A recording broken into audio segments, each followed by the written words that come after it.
Joelle, thank you so much for asking me to be part of the launch of The Secret Practice. So it's been wonderful seeing you go through drafts, edits, structural edits, and publication. So congratulations. Thank So you we're very going much. to have a chat.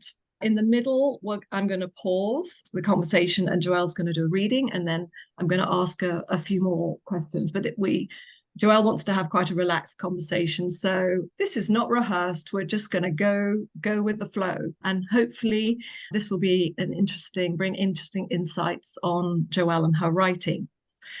So I wanted to start a little bit at the beginning, Joelle. You mentioned that you started to write 2 years ago. You come from a corporate background. You've got an MBA. You've got, your professor from Harvard. You've got Fadi, who was your last boss. One of the things we've never talked about is how you learned to write. It's a whole new skill set. It may be nonfiction, but you're still storytelling. So I wondered if you wanted to start off by, talking about the challenge of writing. Yeah, sure. So the main answer is I wrote, and I wrote some more. So a lot of practice, a lot of draft.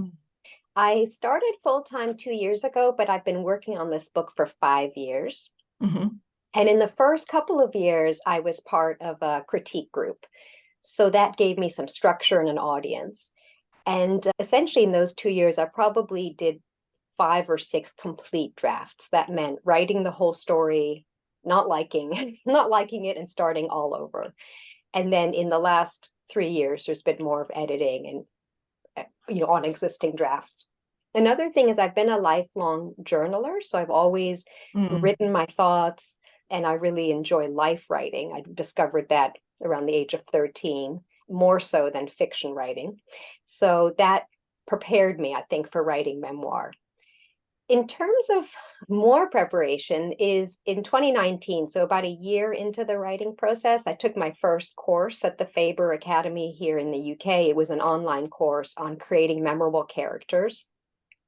And then in the first summer of the pandemic in 2020, I participated in the Jericho Writers Summer Festival of Writing.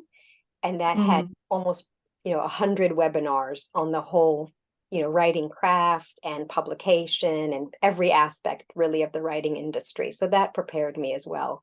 But the reality is it just took many, many drafts and then a couple of developmental edits. So I had 2 and then 1 final proofread. So that also helped me to craft the book. I mean, there's no substitute for the work. And I think Ernest Hemingway said writing is rewriting. And I can't think of anything more accurate than that in terms of doing it yourself. And then, as you said, you got some formal, learning through Faber, Jericho, and then having the one-on-one with your editor. And when I read it, I could really hear your writing voice. That came through really clearly. So, and that's hard, to discover your writing voice. So, that's one challenge. Another challenge that I don't have in writing fiction, none of my fiction is autobiographical, but in memoir writing, you're telling your story, trying to tell your story accurately and honestly. So the question I wanted to ask you was about memory and how you deal with fallible, unreliable memory when you're trying to also recall something that was I think started 30 years ago when you went to India. Yeah, so the question of memory in memoir, does tend to come up. And what I would say there is I always knew what was the emotional story that I wanted to tell. So I had that in mind. And this particular story of this memoir has a clear arc that is a beginning, middle, and end, structured around a relationship. So there were some things that made it a little bit easier to put together. And in terms of memories, most of the key scenes and moments still felt very vivid. Having said that, when anyone puts together any memoir, there is a choice as to what scenes you put in. So you're not recording exactly what happened. Otherwise, there'd be, boring moments and maybe moments that shouldn't be in your book, etc. So you pick the scenes that make the point that you want to make in the memoir, which in my case was, how in the heck did this happen? How did I stay, under someone's influence for so long? and what were the steps to emerging. And that was always, my plan, what I wanted to write about.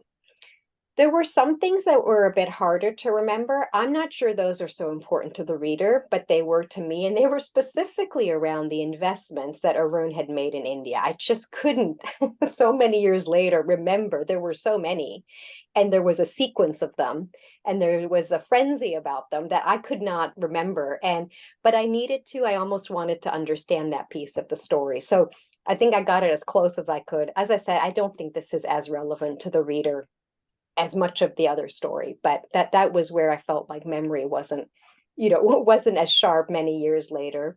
I know you were asked this question, Lucy, about some of your travels when you had, your book launch, and were you taking notes? And I wasn't taking a lot of notes at the time that were about what happened. Like I said, I'm a lifelong journaler, and I tend to write down my feelings and ideas I have much more than specific things that happened that day. So what I'm hearing is that there's a trade-off around emotional honesty and then enough content accuracy to support the storytelling. that's right.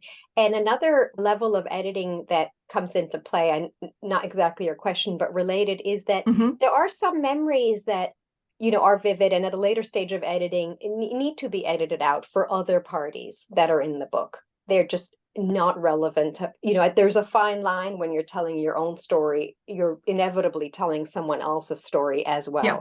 Whoever is a character in your, and I use that deliberately because some of the people have been fictionalized to protect their privacy. So it's a question of, figuring out, no, that piece of dialogue. It's not usually a whole scene, but it might be a dialogue or something specific that needs to, that shouldn't be in the final book, or that's a decision made that it shouldn't be in the final book.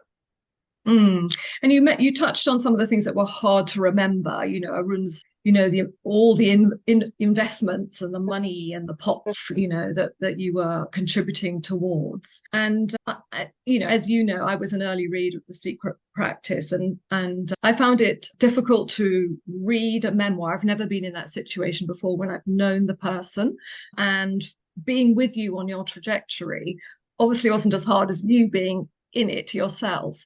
And I wondered, 18 years on the dark side of yoga, what was one of the hardest parts for you to write? Yeah, so I think there were two very difficult parts. One is the first scene that in my mind had always been the scene of meeting him. And then another one was the scene of his the greatest betrayal. So just in case people haven't read the whole book, but those two scenes were very difficult. I think they were emotional moments, maybe for different reasons. I think all along in my mind, meeting him had been, that first moment of seeing him had been kind of emotionally fraught. But I think for some of the readers, it wasn't necessarily, because they don't know who this character is. He's appearing for the first time on the page. So I think I wrote that many, many times, trying to balance not making it overly dramatic, but yet giving it importance. And I think that was the same thing with the betrayal scene. Again, a very fraught moment, but figuring out how to give it the right emotional tone. So that was also rewritten many, many times, changing words all the time. Those two were probably the hardest scenes to nail right. And by the way, the first meeting, it ends up not being the first scene of the memoir. That comes later because it proved not to be the best way, I think, into the story. So two particular episodes that you found quite hard to write. Well, I'm amazed because there were a lot of moments, we talked about red flags that, I was sort of holding my breath as I was turning the pages, following the story. So I wondered whether now is a good time to invite you in to read a piece that you've selected that you would like to share and read to us. Yes, definitely. And just to add, Lucy, you're right. There probably are many, many more scenes that were difficult to write, but I picked the absolute hardest ones, or the ones that really that I felt were hard to get right. All of them went through a lot of changes, but those two were particularly hard. So yes, I thought of just reading a little bit from the memoir, and I picked a scene that shows early on the moment at which I'm getting really involved and interested in Arun. And I've known him, we're in Rishikesh at this point. It's early on, it's in the chapter called An American Yogi. And I've met him and I've been speaking with him socially with other people, but it's the first time that we speak one-on-one. And obviously for me, this carries a lot of weight. And I'm just reading the end of the scene. Yes, it's fairly, we've been speaking for a couple of hours at this point, but this is kind of the conclusion of it. So it starts here. He asked about me. He's been talking a lot about himself, by the way, up to this point. He asked about me, and I told him about my Middle Eastern roots, then growing up in New York after Sabi was born. I think I saw you there in the 80s. He paused to let me take in the information. I doubted that it was possible, or that he would recognize me from childhood. I just came down from my cave in Gangotri. I was in meditation and fasted for 40 days. Then the elders told me I had to come here. I didn't want to, but they insisted. His fast explained the muscle-to-bone leanness of his strong frame. I sensed his veneration for the elders, his guides in this life and beyond. I teach an authentic yoga from the Himalayas only to specific students, not in groups. I might be able to teach you. These were the words I had been wanting to hear. I sensed his intimate connection to the divine, and as if reading my thoughts, he said, "What if I showed you God in the next room? What would you do then?" The idea of seeing God in a literal way frightened me, like Moses with the burning bush. I wasn't ready for that kind of direct vision. People say God, God, but what do they do? How do they change? True, knowing God didn't mean anything unless a person changed their behavior accordingly. You should read the Quran. I'm not Muslim. What religion are you? Christian. You should read the Bible then. Everyone should know their own holy book. I nodded. Come to me tomorrow morning at 5. I wanted to know everything there was to know about him, and I was ready to learn whatever he would teach me. I had been there a while and his eyes were bloodshot. I glanced at the clock on the bedside table. Close to 11. We had spoken for 3 hours and I hadn't felt the time pass, but it was way past our bedtime and time for me to go. He fixed his gaze on me a final time. You will have 3 sons, and I will hold your firstborn son in my arms. In the palpable stillness of the night, I let his prophecy settle in my mind. 3 sons sounded like a blessing for a certain kind of woman, but not for me. A different calling tugged at my soul. I felt God's presence. I was in India again, and I had met an authentic yogi. The answer came to me in the silence of my mind. There are no sons in my future, but I will know you for the rest of my life.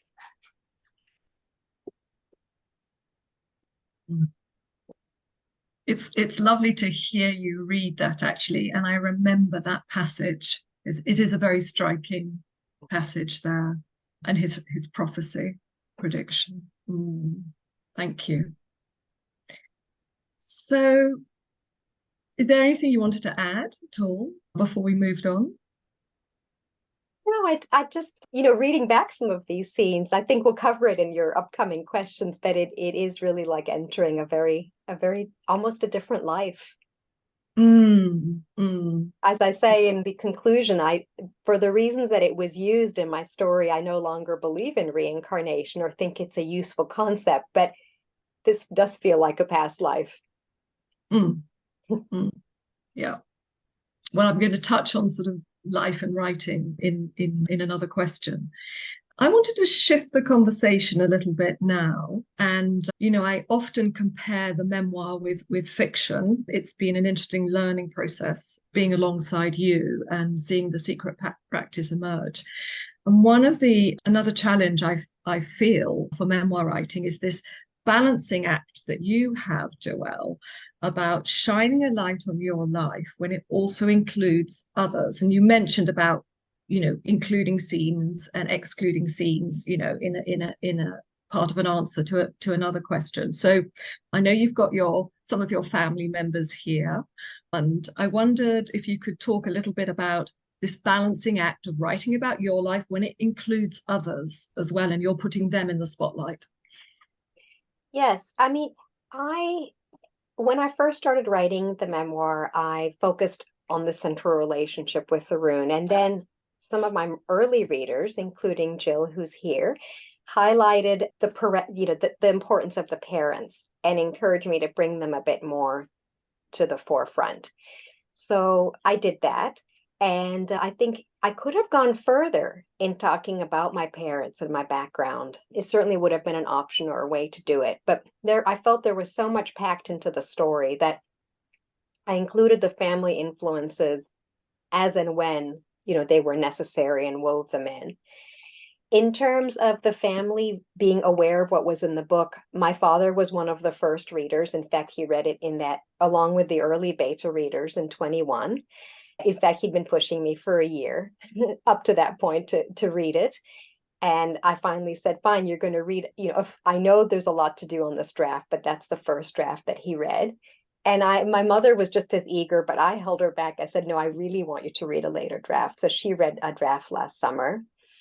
And then, my sister, as someone pointed out, it comes across in a very positive light, which is all, well deserved. So there was, no real concern there. And yes, Lucy, I think you brought in the question to other people, and there are choices. I tried to make sure that everything that is mentioned about other people, even if they are turned into characters, has a reason for being there. And certain things have come in and out, in terms of, is that piece really important? So I tried to make sure that it's something I can stand by and that is as true as possible. But for sure, there's other characters in a memoir that are not necessarily that don't necessarily want to be in the story. Yeah, no, difficult choices, and you're managing relationships, whether it's your past life or your family are coming with you. So I recognize the difficulty there, and the acid test of, can you stand by the inclusion, defend the inclusion. So let's move forward a little bit now. The book is, I've already flashed it, and a number of us have read it or are part way through it. I certainly felt like this when I wrote my non-fiction book. As soon as I wrote it, I went, now I know what I wanted to write about, So anyway, that didn't matter a long time ago. But is there anything you would have done differently now that you've got it in your hands and you've got a little bit of, space now? It's only, I know, published a few weeks ago, but is there anything that you would have done differently now with hindsight? Anything at all, or anything specific to the story? You tell me. Anything. Yeah, I was going to say, I feel like I don't have enough hindsight to answer that well. I guess that means no, in a way, on this particular story. One way I would like to answer it, though, is ideas I have for what I might do differently in a next book. Interesting. Yeah, one of the things is that I would like to take more time to brainstorm the next one will be a memoir as well. And I tend to rush into the writing. It doesn't feel like rushing. It's just something I enjoy. And as I said earlier, I don't mind rewriting or even scrapping something and starting over. But I think brainstorming would be good to just collect my ideas and not launch too quickly into formal writing. And then the second one is I will have a marketing plan next time around, because the marketing is a lot more time consuming than I had envisioned. And I don't know if that's because I'm not working to a plan, but I'm working to a day by day, week by week momentum. But I think, putting out a book like this independently, there are a number of actions that one can take. And you know this well, Lucy, and I think having a plan, would be good. So that's still something I can implement now, but it's something I learned. I felt very ready in July when, book launch team was reading the book.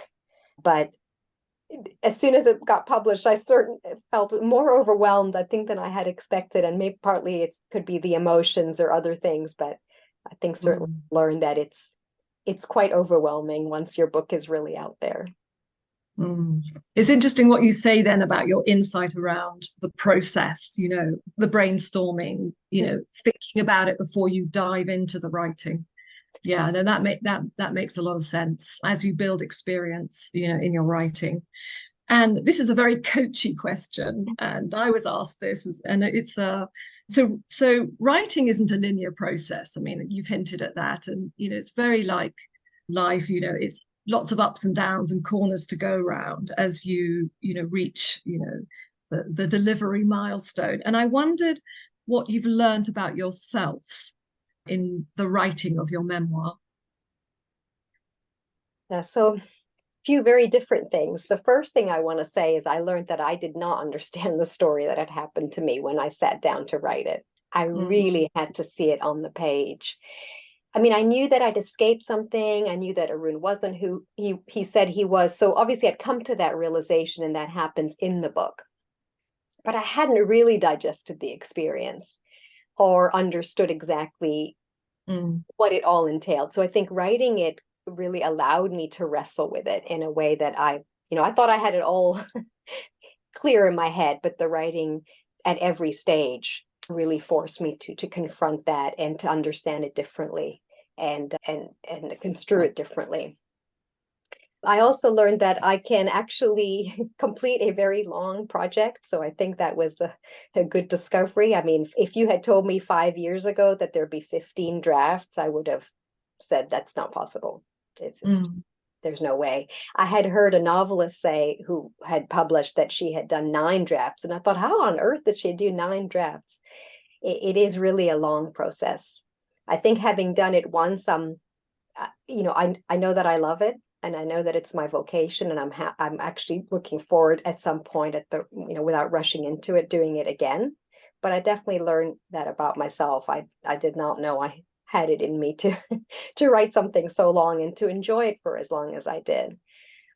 I think, as I said, I really like the writing process more so than maybe other parts of the whole venture. So I learned that. And I also learned that, it was a real challenge the whole time. I knew that I wanted to tell the story, but until it's out there, you don't really know, how comfortable you're going to be with that. So I feel like it was almost like a deal I made with myself. Like, can you do it? And I don't regret, that I took that challenge, or a challenge I gave myself. I don't feel like I pushed myself too hard, but it's made me feel more resilient and more confident, because it pushed me outside of my comfort zone, especially with a story like mine that, the hallmark of it was that it was secret. So then to say, well, actually, it's not secret. Let's disarm it completely by revealing it. And now it just doesn't have that much power over me because it's known. Well, Joelle, I'm full of admiration that you have told your story, and in answering this question, you said that you've enjoyed it as well, which I think is amazing, and all credit to you. And you've come through so beautifully as well. Thank you. Yeah, I know, and I mean that very sincerely. So my final question. I know we've got a number of writers in the audience, and there may be aspiring memoirists as well. And I wondered what advice you would give someone who wanted to write their memoir. Yeah, so if you feel like you want to write your memoir, I would encourage you. I would just say start. That's my first piece. Just start somewhere. Give yourself what I think of as like a micro goal. If you have in mind that you want to write your memoir, but maybe what's holding you back is that it feels like a really big project, give yourself a goal you think you can achieve fairly easily. And that will give you confidence. At least that's what worked with me. I said, let me try writing 20 minutes a day. And that may seem like very little, but that was all I felt that I could comfortably nail, and that wouldn't be daunting. I didn't give myself a word count goal because that just felt too much like work. We count a lot in my work. In my former work, it was all about counting and numbers, and that was fine there. But in writing, it was just about putting in the time. And then naturally, those 20 minutes, they just bloomed to about 40 minutes. And that was when I was still working a full-time job. So that's all I could manage in the morning. But it's incredible. And I know the writers in this room will probably agree that it's incredible what a concentrated amount of time, even if it doesn't sound very long, can achieve. So that's the first thing. I would say start small. And then the other thing I would say is if you're worried about, oh, can I tell my story? Who will read it? Is it interesting enough? All those doubts we have, or, how do I protect people in my life who are in the story? I would say try to set those aside and just be Mm. propelled by the writing. There is always time to edit.